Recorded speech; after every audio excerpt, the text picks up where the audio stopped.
BPSC प्रारंभिक परीक्षा रद्द करने और फिर से परीक्षा की मांग वाली याचिका पर पटना हाईकोर्ट में सुनवाई हुई। कोर्ट ने राज्य सरकार और बीपीएससी को 30 जनवरी तक हलफनामा दायर कर स्थिति साफ करने का निर्देश दिया है। साथ ही कहा है कि परीक्षा का परिणाम इस याचिका के अंतिम निर्णय पर निर्भर होगा। याचिकाकर्ता के वकील ने कहा है कि प्रारंभिक परीक्षा में बड़े पैमाने पर धांधली हुई है, लेकिन बीपीएससी न तो इन मामलों की जांच करा रहा है और न ही परीक्षा फिर से कराने को तैयार है। सवाल परीक्षा में पूछे गए गलत प्रश्नों पर भी उठाया गया। वहीं सरकार की तरफ से महाधिवक्ता ने कहा है कि प्रश्न पत्र में गड़बड़ी पर आपत्तियां मांगी गई हैं और जिसकी जांच के बाद परीक्षा का रिजल्ट निकाला जाएगा। वहीं बीपीएससी के वकील ने कहा है कि किसी ने भी सही ढंग से बीपीएससी के सामने शिकायत दर्ज नहीं कराई। इस पूरे मामले की अगली सुनवाई 31 जनवरी को होगी।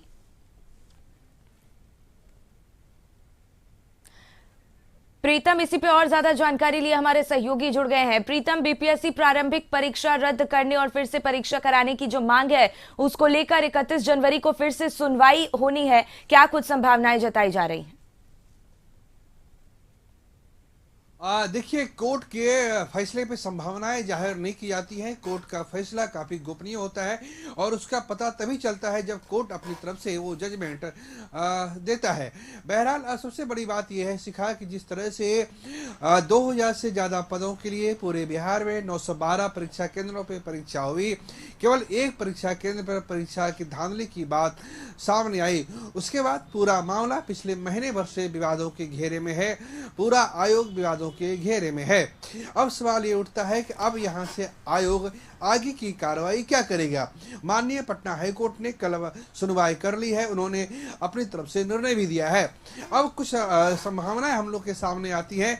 पहली संभावना ये होती है कि बिहार लोक सेवा आयोग ने ये कहा था कि प्रारंभिक परीक्षा का परिणाम 25 से 30 जनवरी के बीच में आएगा, लेकिन कोर्ट ने अपने निर्णय में कहा है कि आप रिजल्ट जारी करने के लिए स्वतंत्र हैं, लेकिन कोर्ट के फैसले का असर आपके परिणाम पे पड़ेगा। लिहाजा इस बात की संभावना बेहद कम है कि अब 25 से 30 के बीच रिजल्ट आएगा, क्योंकि 31 जनवरी को सुनवाई होनी है। पहली बात। दूसरी बात यह है कि आयोग ने अपनी तरफ से पक्ष रख के ये कहा कि 13 दिसंबर को परीक्षा हुई है और जब से इस मामले पे तथाकथित रूप से आंदोलन की शक्ल सामने आई है, इसे हम तथाकथित ही कहेंगे, तो अब तक किसी ने लिखित रूप से कोई शिकायत दर्ज नहीं कराई है। क्रिमिनल प्रोसीजर है कि जब तक कोई शिकायत दर्ज नहीं होती है, जब थाने में केस दर्ज नहीं होता है, तो आप केवल हिट एंड रन यानी आरोप लगाकर बच जाएंगे, आरोप लगाकर भाग जाएंगे। इसके आधार पे ना तो कोई कोर्ट फैसला देता है और न ही किसी संस्था को जिम्मेदार ठहराया जा सकता है। दो तीन बातें हैं शिखा जो मैं आपके सामने थॉरली रखना चाहूंगा। पहली बात यह है कि 8 मई 2022 दिन रविवार आरा के जैन कॉलेज में 68वीं बीपीएससी परीक्षा प्रारंभिक परीक्षा होती है, लेकिन परीक्षा शुरू होने के पहले ही लगभग दिन के 11 बजे पेपर लीक होता है। आयोग 12 घंटे के अंदर शाम 7:30 बजे परीक्षा रद्द कर देता है। पहली बात। तो दूसरी बात, 2023 में केंद्रीय चयन परिषद की तरफ से सिपाही भर्ती परीक्षा का आयोजन होता है, पेपर लीक होता है, परीक्षा रद्द कर दी जाती है।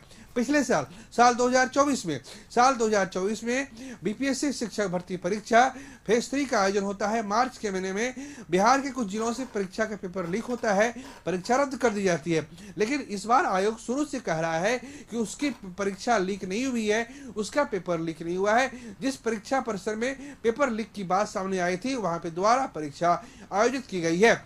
लिहाजा कोई भी निर्णय से पहले व्यवहारिक पक्षों को भी देखना पड़ेगा। आपको याद होगा कि पिछले साल भारत के इतिहास में पहली बार नीट जैसी पवित्र संस्था, एनटीए जैसी पवित्र संस्था, जो नीट परीक्षा कराती है, उसका पेपर लीक हुआ था। कोर्ट में सुनवाई हुई, लेकिन काउंसलिंग जारी रही और बाद में एडमिशन भी हुआ। तो ये सब चीजों को देखना पड़ेगा। हो सकता है कि आयोग ने गलती नहीं की हो, पेपर लीक हुआ होगा। जिस परीक्षा में 3.5 लाख लोग शामिल होते हैं जी। और आप जबकि सिस्टम इतना तेजी से काम करता है, कोई भी चीज लोगों के सामने आने में, फॉरवर्ड होने में ज्यादा समय नहीं लगता है, तो आयोग को ही पक्ष को रखना पड़ेगा। लेकिन ये याद रखिए कि अगर परीक्षा रद्द होती है तो छात्रों को तो लाभ होगा ही ये, लेकिन एक तरफ से इसमें कहीं कोई संदेह नहीं है कि एक बड़ा कोचिंग माफिया जो है, इसके पीछे जो कोचिंग जो चला रहे हैं, जो दिल्ली, प्रयागराज, पटना में कोचिंग चलाते हैं, उनकी पूरी मंशा है कि परीक्षा रद्द हो जाए, बिल्कुल प्रीतम। तो 31 जनवरी को देखना होगा क्या कुछ सुनवाई में सामने आता है। फिलहाल बहुत बहुत धन्यवाद आपका तमाम जानकारी हम तक पहुंचाने के लिए।